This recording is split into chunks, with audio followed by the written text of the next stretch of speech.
The hidden danger in our food. They're smaller than a grain of sand, invisible to the naked eye. Yet they're in the air we breathe, the water we drink, and the food on our plates. Microplastics, once thought to be an ocean problem, have silently invaded our farmland.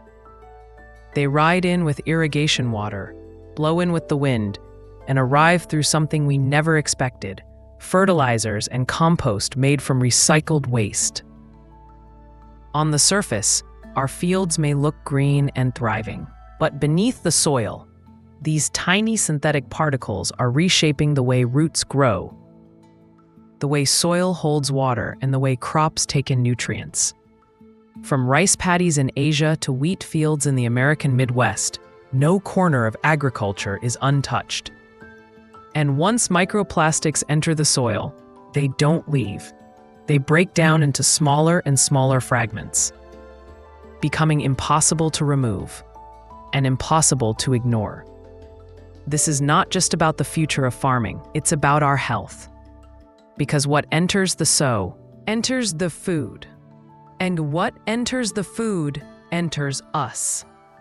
The question is no longer if microplastics are here, but how much we're willing to live with.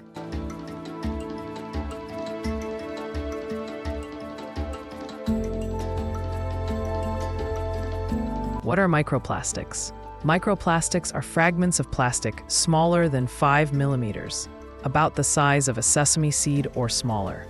They come from two main sources: tiny particles manufactured for products like cosmetics and industrial use, and larger plastic waste that breaks apart over time. When we picture plastic pollution, we often think of floating bottles in the ocean. But the majority of plastic waste never makes it to the sea. Much of it is ground down, burned, or processed, and some of it ends up right back on our farmland. How? Through sewage sludge and biosolids used as fertilizer, through plastic mulch films used to protect crops, and through irrigation water carrying microscopic debris from urban runoff. Even the compost labeled organic can contain invisible plastic traces from food packaging. Once in the soil, these particles stick to minerals, alter microbial life, and travel deep into the root zone.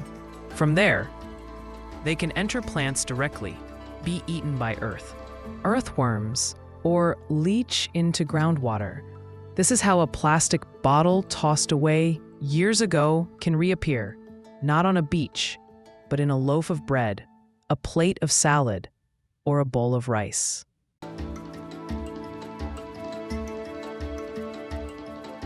How microplastics enter our food chain. What happens to those microscopic plastic particles once they're in the soil? They don't just sit there, they move into roots, stems, leaves, and eventually our food.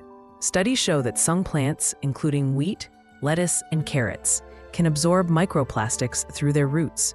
These particles can travel through the plant's vascular system, embedding themselves in tissues we later eat. The food chain doesn't end at the farm gate. Livestock can ingest microplastics while grazing on contaminated feed or drinking polluted water. Chickens, pigs, cattle, all can accumulate plastics in their bodies. When we consume meat, milk, or eggs, we may also be consuming tiny traces of plastic. And it's not just animal products. Microplastics have been found in honey, salt, bottled water, and even beer, showing how pervasive they've become. The problem compounds with every link in the chain. What starts as a particle in the soil can end up in your breakfast. From soil to supper, the invisible journey of microplastics is a silent invasion, reshaping what we think of as clean and natural food.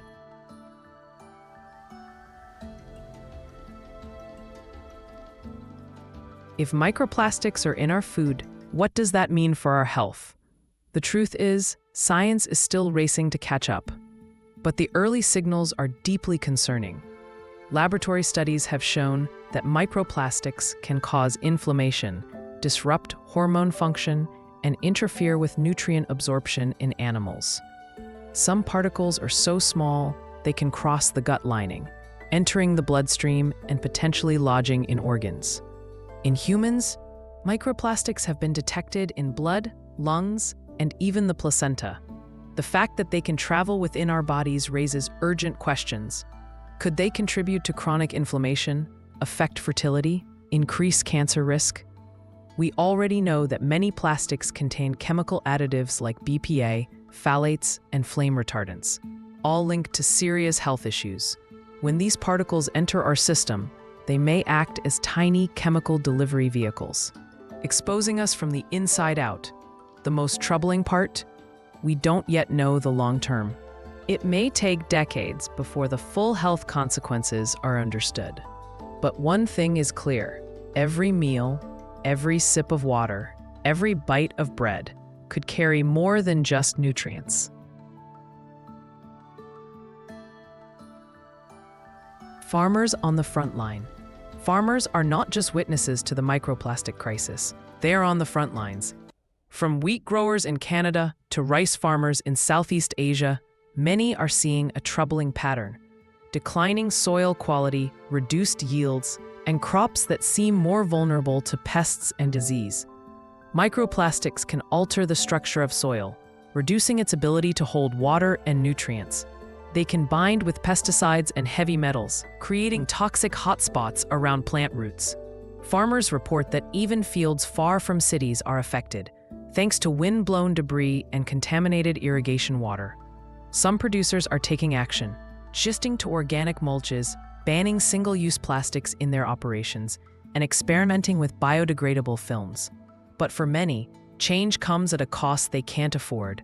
Their voices are clear: if we want safe food, we must protect the soil first, because when the ground is poisoned, the harvest is too. From farm to fork, how contamination spreads. The journey of microplastics doesn't end in the soil. It's only the beginning. Once in the root zone, particles can be absorbed by plants or cling to their surfaces. Leafy greens, root vegetables, and even fruits have been found with traces of plastic, invisible to the naked eye.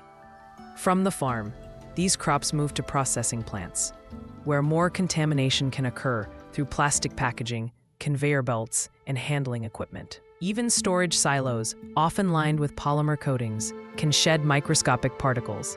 And it's not just fresh produce.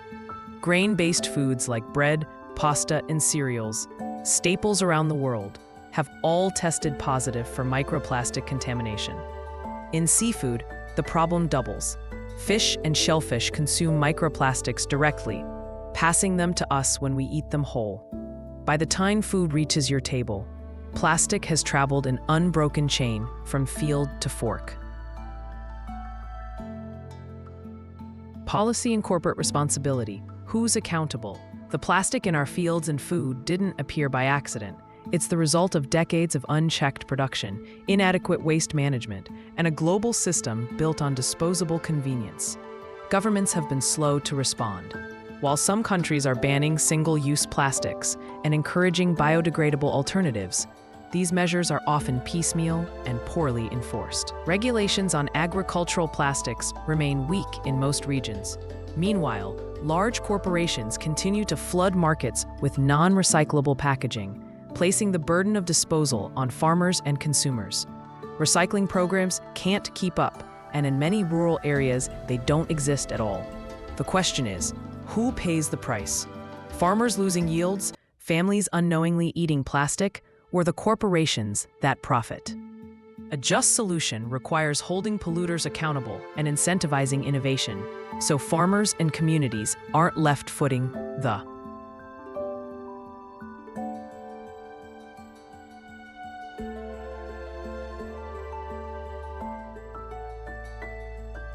solutions on the horizon. Cleaning up our fields. While the problem is massive, solutions are emerging. Some farmers are trialing biodegradable mulches that break down into harmless organic matter. Others are switching to reusable crop covers and avoiding plastic-coated fertilizers. In the lab, researchers are developing enzymes that can digest certain plastics and exploring plants that naturally filter microplastics from soil. Water treatment upgrades can also remove a significant portion of plastic particles before they reach irrigation systems. Community-led cleanup programs are targeting farm drainage ditches and irrigation canals where plastic waste often accumulates. Meanwhile, consumer pressure is pushing brands to invest in sustainable packaging, which could reduce agricultural plastic waste at its source. The challenge is scaling these solutions quickly enough to match the speed of the problem. It will take cooperation, farmers, scientists, policymakers, and the public working.